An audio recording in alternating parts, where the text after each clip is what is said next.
kampus vokasi itu kan terkenal dengan kurikulum yang agak padat Iya. ya sistem pembelajarannya itu. Gimana sahabat-sahabat IPB menyeimbangkan antara akademik dan juga proses berorganisasi yang sedemikian rupa itu? Nilai apa sih yang perlu terus kemudian ditonjolkan untuk kemudian bagaimana PMI IPB ini terus beregenerasi dan semakin besar? Pesan dari saya, ya kuliah, ya PMI.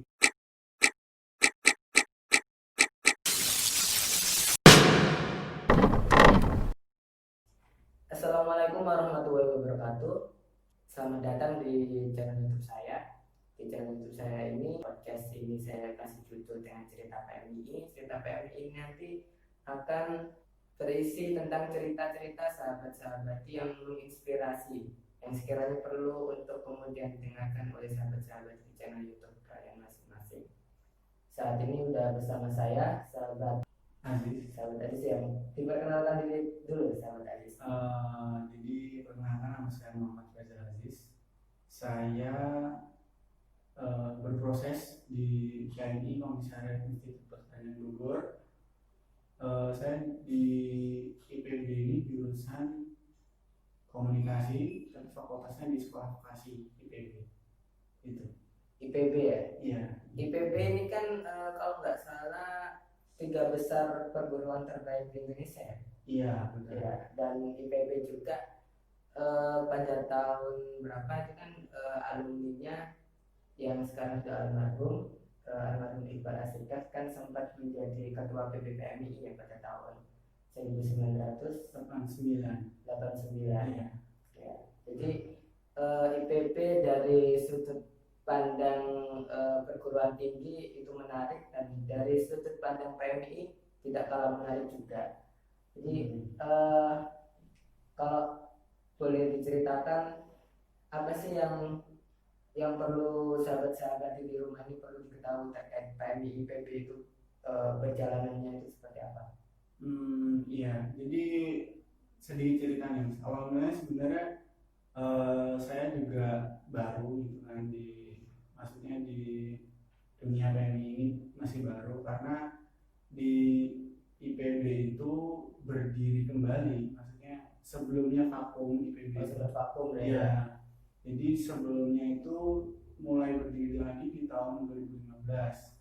Nah, di tahun 2015 itu ada yang namanya Sahabat Bagus. Nah, setelah 2015 itu terdapat Sahabat Bagus itu, di 2016 barulah saya bergabung bersama teman-teman yang satu angkatan dengan saya. Angkatan 2016. Ya, di 2016 itu ada beberapa lah yang bergabung di PMI juga. Terus sejarahnya sebenarnya PMI di PB itu panjang, karena dari awal berdirinya PMI itu di Bogor itu sudah ada sebenarnya, cuma mungkin karena ya itulah dinamika organisasi kan, ada sempat vakum lah atau bangkit lagi, terus berdiri lagi, vakum lagi dan sebagainya. Itu ya yang menjadi dinamika PMI di Bogor itu ya seperti itu. Nah, terus ketika sempat terakhir itu saya dengar itu di tahun 2019 itu ada di tahun 2009. Nah, setelah itu vakum, akhirnya berada lagi di tahun 2015. Jadi mulai dari awal lagi lah PMI IPB itu berdiri seperti itu. Ini kan PMI IPB kan setelah vakum terus kemudian didirikan lagi oleh sahabat Bagus dan sahabat-sahabat yang lainnya. Kebanyakan dari sahabat-sahabat kan dari kampus vokasi ya. Iya. Sedangkan kampus vokasi itu kan terkenalnya kan dengan kurikulum yang agak padat ya sistem pembelajarannya itu. Gimana sahabat-sahabat IPB menyeimbangkan antara akademik dan juga proses berorganisasi yang sedemikian rupa itu? Kalau sebenarnya kan memang di sekolah vokasi ya, itu agak padat, dan secara umum sebenarnya di PB pun juga sama, kegiatan perkuliahannya itu juga sangat padat.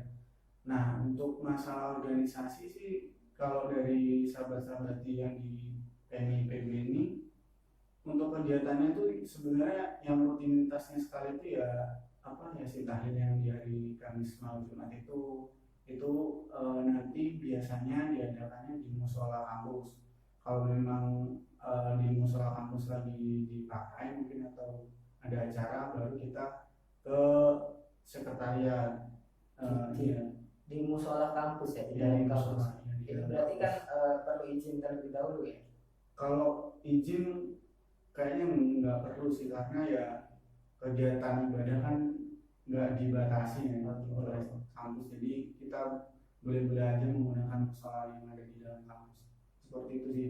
Kalau yang lainnya itu paling kita sekedar apa ya namanya, karena kita kuliahnya padat dan kampusnya eksak ya, jadi kita mengisi apa namanya kegiatan kami itu di yang sifatnya fakultatif. Jadi kita belajar bareng, kalau misalnya ada tugas kita kerjakan bareng, seperti lebih suka seperti itu sih, karena kita pengen di PMI itu nggak cuma apa ya namanya pintar di organisasi, cuma di perkuliahan itu harus seimbang juga, jadi organisasinya dapat, kuliahnya juga dapat gitu. Kalau bahasanya di Panduan Kaderisasi Nasional itu PMI itu harus bisa menyesuaikan dengan kebutuhan dan kondisi sahabat-sahabat yang berkuliah di situ ya. Iya, benar. Kalau misal dari fakultas atau keilmuannya keagamaan ya harus bisa memberikan apa ini namanya pemahaman kognitif sesuai dengan keilmuannya kayak gitu. Iya. Ini kan yang apa ya, yang sering terjadi, yang sering dirasakan oleh sahabat-sahabat di dalam kepengurusan lain atau komisariat itu kan, sahabat-sahabat itu seringkali merasa mengeluh atau merasa berat dalam menjalankan sebuah organisasi lah. Ini kan IPB ini kan udah kampus besar, terus kemudian latar belakang mahasiswa yang kuliah di sini itu kan apa ya, dalam tanda kutip kaya-kaya gitu kan. Kalau ketika ngomong apa ini mahasiswa yang kaya itu kan gaya hidupnya ini kan agak susah untuk diajak Iya. di PMI yang ini ngurusin apa sih organisasi, gak ngasih untung juga ya kan, masa depan juga belum jelas lah. Itu apa ya, gimana sih sahabat-sahabat IPB itu menjalankan organisasi itu biar gak ngerasa berat, terus kemudian bisa juga terus menjalankan proses regenerasi itu dalam kondisi mahasiswa-mahasiswanya itu banyak yang hedon gitu.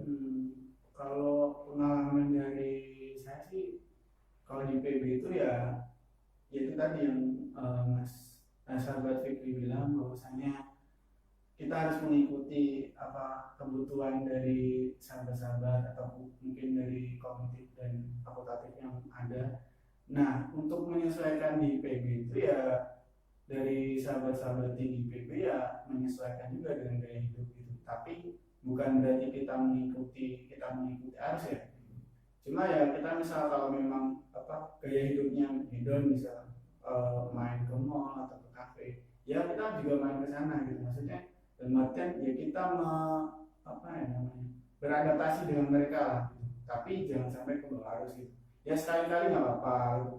Atau mungkin kita juga apa ngadakan kayak misal piknik bareng atau jalan-jalan bareng gitu ke kebun raya, itu beberapa kali kita juga main-main ke sana. Jadi kegiatannya itu nggak melulu tentang apa ya diskusi yang berlarut-larut itu enggak. Jadi kita juga ada liburannya, ada senang-senangnya, terus kita juga dapat ilmu dengan belajar bareng tadi kayak gitu. Jadi menyesuaikan dengan pola gaya hidup sih itu, Kalau cuma nggak sampai terbawa arus. nggak sampai ke bawah arus. Kalau istilahnya itu kan masuk dari pintu mereka, keluar dari pintu kita gitu. Iya. Nah, keluar dari pintu kitanya ini itu kira-kira nilai-nilai apa yang kemudian oleh sahabat-sahabat IPB itu tanamkan kepada kader-kader baru di IPB itu? Kalau dari saya ya, menurut saya ini sebenarnya ketika misal kita masuk ke pintu mereka, keluar ke pintu kita itu ya dengan cara acara misal kegiatan-kegiatan yang kita adakan itu nggak cuma sekedar apa ya seremonial ataupun sifatnya cuma sekedar hiburan, tapi bisa dapat nilai lebih dari misal kegiatan yang kita adakan, misal kayak misal apa namanya jalan-jalan ke kebun raya gitu. Ya di situ kita apa ya namanya, ya sekedar ngobrol-ngobrolnya, terus di apa ya, diberi istilahnya apa ya, masukan-masukan baru bahwasanya kalau dengan kita apa, kegiatan bareng kayak gini, piknik bareng kayak gini itu bisa apa ya, mendekatkan secara emosional. Terus habis itu kita sharing-sharing kalau misalnya apa di apa, sahabat-sahabat itu ada masalah. Terus juga kita juga sering bahas gitu, apa sih sebenarnya yang ada di Kota Bogor ini yang bisa kita gali, atau entah sejarahnya, atau entah kita jalan-jalan ke museumnya atau apa gitu. Jadi bukan hanya sekedar main aja, tapi kita bisa dapat output dari situ. Setelah itu kebun raya ini sejarahnya kayak gimana sih gitu. Terus seharusnya kita untuk mengembangkan yang ada di Kota Bogor ini apa, entah budayanya atau apa. Jadi nggak cuma sekedar udah jalan-jalan gitu udah selesai gitu. Ada pemahaman atau pengetahuan-pengetahuan yang perlu disampaikan kepada teman-teman atau sahabat-sahabat gitu ya, baik itu sejarahnya Bogor, pendidikannya Bogor, dan kayak gimana gitu. Dari berjalannya sahabat Aziz mengikut apa berproses di KM ini ya, ini berapa tahun berarti sudah? Dari 2016 sampai 2020, 4 tahun ya. Selama 4 tahun ini kira-kira menurut sahabat Aziz nih, menurut analisa sahabat Aziz, nilai apa sih yang perlu terus kemudian ditonjolkan untuk kemudian bagaimana PMI IPB ini terus beregenerasi dan semakin besar dengan tipikal mahasiswa dan juga lingkungan yang semacam itu. Iya, kalau menurut saya ya, menurut saya pribadi, biar terus ada regenerasi dan apa organisasinya berkembang, kalau menurut saya harus menyesuaikan zaman sih. Maksudnya dalam artian ketika misal apa teman-teman mahasiswa itu suka apa, misal bermain sosmed itu, ya kita harus mengikuti cara mereka, karena dengan cara itu ya kita bisa berinteraksi langsung dengan mereka. Terus habis itu jangan terlalu menutup diri lah. Maksud dengan artian menutup diri ini, organisasi kita ini PMI ini jangan dibuat eksklusif tapi inklusif gitu, jadi bisa masuk kemana-mana gitu. Maksudnya dalam artian mudah bergaul dengan seluruh jangan jadi organisasinya eksklusif gitu. Di luar apa, kita menganggap apa orang-orang yang di luar kita itu merasa apa kecil, atau mungkin itu mah nggak, orangnya nggak ngerti organisasi, bukan organisatoris dan sebagainya. Jangan seperti itu. Jadi nanti takutnya ketika misal kita bersifat seperti itu, ya orang-orang akan antipati sama kita gitu. Ya, ini ada hal yang sebenarnya mendasar yang perlu kita tanyakan ya, teman. Tadi kita sedikit berlalu-lalu dengan pembahasan yang menarik tadi. Mumpung teringat, ini kan kalau kita masuk di PMI yang sering dulu pertanyakan itu kan, kenapa sih kamu kok masuk di PMI gitu kan? Apa sih yang membuat kamu bertahan sampai beberapa tahun ini kan? Nah itu apa yang membuat sahabat Aziz masuk ke PMI ini apa sih? Ini apa ya? Kalau saya ya, mungkin orang beda ya. Kalau saya itu dulu ketika SMA itu saya diberi pesan sama salah satu guru saya, bahwasanya ketika di kuliah kalau misal mau ikut organisasi, karena saya dulu di SMA dulu itu ikut organisasi lah kayak OSIS dan sebagainya, itu ikut gitu. Jadi aktif lah di keorganisasian. Nah terus sebelum saya lulus dari SMA itu diberi pesan bahwasanya ketika saya lulus terus berkuliah, kalau bisa ikut organisasinya itu ya PMI. Di situ saya juga masih bingung karena masih SMA kan, kenapa harus PMI? Emang kenapa itu? Karena saya juga belum tahu PMI itu apa, karena masih SMA belum tahu kan nggak ada gitu. Terus akhirnya setelah saya kuliah, terus ada orang yang mengenalkan, oh ternyata tuh PMI gini. Jadi kalau menurut saya karena apa namanya, sesuai dengan amalia keseharian saya gitu, jadi ya saya tertarik juga gitu, karena mungkin apa namanya, ada kedekatan lah secara kultur, secara amalia. Jadi saya masuknya itu ya pertama karena dipesan guru saya, karena namanya pesan itu kan amanah ya. Terus yang kedua, ketika saya dikenalkan dengan PMI, oh ternyata cocok, karena secara amalnya secara ini sama dengan saya gitu. Jadi akhirnya dari situlah saya bisa masuk ke situ gitu. PMI. Ya, terus ini kan mungkin nanti juga teman-teman calon mahasiswa IPB yang juga mau masuk ke IPB, terus kemudian ternyata latar belakangnya juga hampir mirip-mirip sama Mas Adis. Kira-kira eh, apa yang perlu diketahui teman-teman untuk kemudian ayo masuk di PMI saja. Terus kemudian kenapa kok kemudian menjadi penting buat teman-teman untuk kemudian membesarkan PMI IPB? Kira-kira mungkin nanti kan ada teman-teman mahasiswa baru IPB yang menonton ini. Apa yang membuat kita harus membesarkan PMI IPB? Apa? Iya, jadi kalau menurut saya, kembali lagi menurut saya karena ini apa ya. Jadi kenapa kita harus kalau teman-teman kuliah di IPB dan harus masuk di PMI dan kita harus membesarkan PMI ya alasannya karena PMI itu organisasi yang diwariskan oleh para ulama. Diwariskan langsung oleh para Iya, ulama ya. jadi Sangat ilmuannya udah jelas ya. sangat ilmunya jelas. Jadi ketika kita masuk PMI ya kita berarti memperjuangkan apa yang diperjuangkan oleh ulama gitu. Secara garis besar itulah. Dan itu yang membuat sahabat Aziz bertahan sampai 4 Iya. tahun ini ya. Ya itu yang membuat saya bertahan karena kan apa pewarisnya Nabi itu ya ulama gitu. Ininya sih itu. Jadi saya ikut aja lah organisasi yang diwarisi oleh ulama. Dan teman-teman mahasiswa baru perlu ya untuk Iya. bergabung di PMI ini ya, untuk melanjutkan estafet perjuangan itu. Cukup menarik sih sebenarnya IPB dengan nama besarnya IPB, dengan terus kemudian sejarah PMI IPB juga yang jadi bangun dan kabarnya kan saat ini juga yang awalnya sebagian besar itu dari mahasiswa vokasi sekarang kan juga udah mulai merambah untuk membentukkan rayon persiapan ya di S1-nya ya, di sarjananya ya. Ya.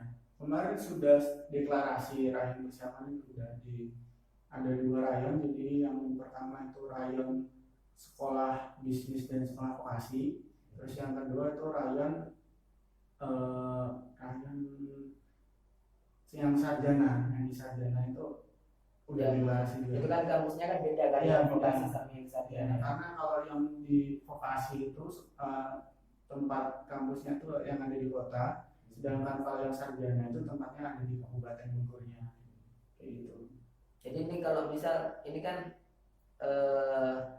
sahabat Aziz kan 2016, sedangkan PMI IPB itu kembali lahir kan 2015. Istilahnya sahabat Aziz juga ikut susah payah untuk terus kemudian menghidupkan PMI kembali. Dan di sarjana juga kan saat ini kan masih persiapan, masih baru lah.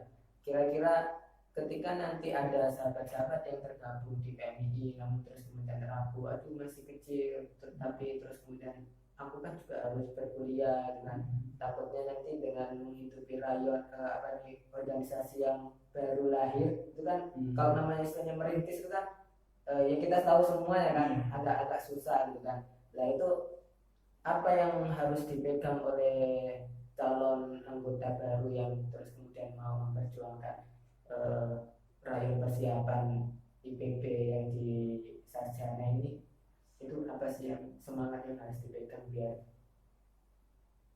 Kalau selama ini sih yang saya pegang sebenarnya ketika kita udah masuk organisasi ya berarti itu adalah salah satu tanggung jawab gitu. Karena ya sebagai manusia kan yang dipegang kan tanggung jawabnya ya jadi ya ketika kita udah masuk organisasi dan yakin dengan organisasi itu ya saya rasa susah sih untuk meninggalkan organisasi karena ya dengan berorganisasi kita juga bisa belajar gitu. Maksudnya gak hanya cuma kuliah yang kita belajar keilmuan akademis saja, cuma ketika kita bisa berorganisasi ya kita bisa berlatih bertanggung jawab, terus kita juga memperoleh ilmu-ilmu baru yang tidak diperoleh di perkuliahan gitu. Jadi buat teman-teman yang mau masuk nanti yang misal di posisinya yang ada di Kabupaten Bogor yang di sarjana ya menurut saya ya ketika misal kuliah terus pengen organisasi nggak apa-apa gitu, karena nanti bisa kok dibalansin. Karena ya kalau meski ya dinamika, kalau misal lagi males karena banyak tugas atau Iya. apa, itu bisa nanti ya ketika misal udah nggak ada kesibukan bisa apa misi di PMI atau apa. Jadi kita juga apa nggak kaku-kaku banget gitu, fleksibel aja gitu. Jadi nggak memaksakan, itu sih yang enaknya di PMI, itu nggak memaksakan. Ketika misal memang lagi sibuk itu ya nggak apa-apa gitu. Tapi nanti ketika misal apa ada kegiatan yang di apa diusahakan ikut, karena juga ketika kuliah nih kalau misalnya tugas itu dari teman-teman sahabat-sahabat kita itu juga bisa kok belajar bareng itu. Kalau misalnya ada pertanyaan yang nggak bisa dijawab sama sahabat yang lainnya, itu juga bisa dijawab sama yang bisa gitu. Jadi saling melengkapi aja sih, jadi menemukan keluarga baru gitu. Menemukan keluarga Iya baru di ketika PMI iya ya. gitu. eh Sebenarnya ini menarik sih kalau misal kita adakan podcast selanjutnya untuk membahas lebih lebih lanjut ya. Cuman untuk saat ini kan eh, saya rasa ini untuk podcast cerita PMI yang pertama kita tidak perlu untuk terlalu banyak membahas. Jadi nanti kalau misal eh, memang kita perlukan untuk pembahasan yang lebih menarik lagi, mungkin kita akan adakan podcast yang kedua gitu ya, sahabat Asia. Dari pembahasan kita tadi mungkin ada yang perlu disampaikan oleh sahabat Aziz kepada entah itu calon anggota baru PMI IPB atau sahabat-sahabat PMI di seluruh Nusantara. Mungkin ini sih ya, bukan nggak panjang-panjang. Kalau itu aja sih. Kalau kuliah ya PMI ya. Iya kuliah ya PMI. Oke, menarik sekali. Kalau kuliah ya PMI, gitu kan. Jadi teman-temannya, sahabat-sahabatnya, semua yang lagi kuliah diajak masuk ke PMI dimanapun berada.